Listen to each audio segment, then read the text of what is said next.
जय हिंद बच्चों, कैसे हैं आप सब। शायद आप अच्छे ही होंगे। आज हम लोग 8th क्लास का केमिस्ट्री का first chapter synthetic fibre and plastic के बारे में स्टडी करेंगे।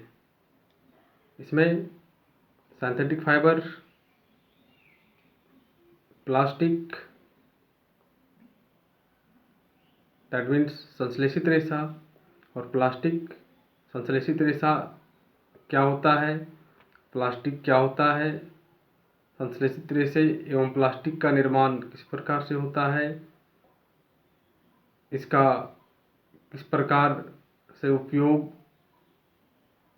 कितना हमारे दैनिक जीवन में या लाभदायक है, कितना इसका हानिकारक प्रभाव पड़ता है और इसके क्या गुण है, इसके प्रकार के बारे में एवं यह इन्वायरमेंट के लिए किस प्रकार से अभिशाप है या किस प्रकार से वरदान साबित हो सकता है।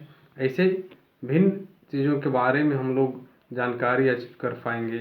तो सबसे पहले यहाँ पर फाइबर दैट मीन्स रेशा, रेशा क्या चीज़ होता है, फाइबर होते क्या है। तो यह एक पदार्थ है और ऐसे ही बहुत सारे पदार्थ हम लोग अपने आसपास देखते हैं, जिसमें से लगता है कि ये पदार्थ बने हैं कैसे। तो ये पदार्थ किसी न किसी रूप में हम लोग पिछले कक्षा में कुछ जानकारी लिए हैं और उसमें बताया गया था आपको कि जितने सारे पदार्थ हैं वे किसी न किसी रूप में एक सूक्ष्म कण, एक सूक्ष्म चीज़ से बना होता है और वह एटम है जिसको हम लोग परमाणु कहते हैं। और ऐसे ही कई सारे परमाणु मिल करके, कई सारे एटम मिल करके मॉलिक्यूल्स का निर्माण करता है, अणु का निर्माण करता है और अणुओं के मिलने से, मॉलिक्यूल्स के मिलने से पार्टिकल्स बनता है और पार्टिकल्स मिल करके किसी ना किसी रूप में एक मैटर का निर्माण करता है।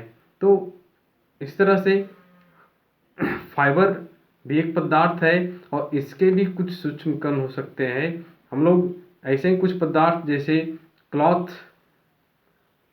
वस्त्र का बात करें, वुड पेल्ट्स का बात करें, तो ये सभी किसी ना किसी रूप में कुछ महीन पदार्थों से मिलकर के बने हुए हैं। और जब हम लोग कपड़ा को लेते हैं, वस्त्र को लेते हैं और उसे रब्ड करते हैं, घिसते हैं, तो पता चलता है कि उससे एक महीन सा कुछ पदार्थ दिखाई देता है जिसको हम लोग स्ट्रैंड्स कहते हैं, लड़ियाँ कहते हैं।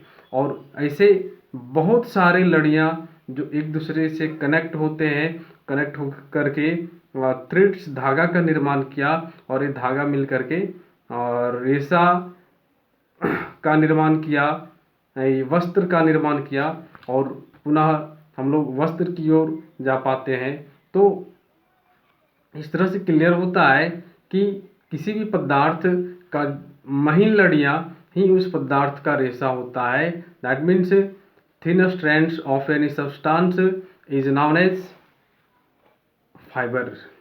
इस तरह से फाइबर क्या है इसके बारे में जानते हैं हम लोग। अब है फाइबर रेशा कितना प्रकार का होता है या कैसे बनता है, किस प्रकार से निर्माण किया जाता है। तो ये रेशे नेचुरली ऑक्यूरिंग होता है और कुछ लेबोरेटरी में केमिकल सब्सटेंस द्वारा इसका सिंथेसिस किया जाता है, इसका संश्लेषण किया जाता है और इसी आधार पर ये रेशे दो तरह के होते हैं। और यह दो तरह का रेशा natural fibre and synthetic fibre. Natural fibre that means प्राकृतिक रेशा और सिंथेटिक फाइबर दैट मीन्स संश्लिष्ट रेशा, जिसे मानव निर्मित रेशा और कृत्रिम रेशा के नाम से भी जाना जाता है। तो सबसे पहला प्राकृतिक रेशा। प्राकृतिक रेशा है क्या चीज़? तो वे रेशे जो प्रकृति प्रदत्त होते हैं, जिसका मूलभूत स्रोत किसी न किसी रूप में पादप होता है, जंतु होता है और इन्हीं पदार्थों का उपयोग करके ऐसे रेशों का तैयारी किया जाता है। तो ये प्राकृतिक रेशे हैं। दैट मीन्स जिन रेशों का मूलभूत स्रोत पादप और जंतु होगा उसको ही हम लोग प्राकृतिक रेशा कहते हैं। और ऐसे रेशे हमारे पास अवेलेबल है। हम लोग कहते हैं कॉटन, जूट, लिनेन, एडीसी, ये सभी पादप से प्राप्त कुछ रेशा है। ऐसे ही सिल्क वर्म का बात करें, रेशम का कीड़ा का बात करें, तो उससे एक प्रकार का फाइबर प्राप्त होता है जिसका नाम सिल्क है। तो ये प्राकृतिक रेशा नेचुरल फाइबर है। ऐसे ही कुछ फाइबर सिंथेटिक फाइबर है जिसका मेन सोर्स कोई प्लांट एंड एनिमल्स नहीं होता है, बट इसका निर्माण किसी ना किसी रूप में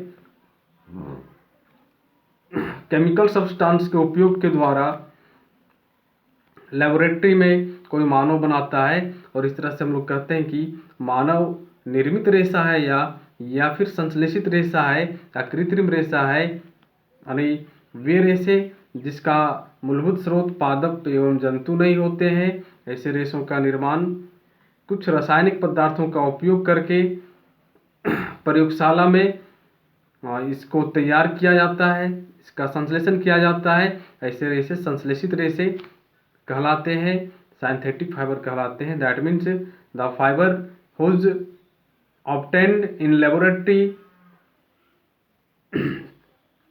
by synthesis by man, that's called synthetic fiber.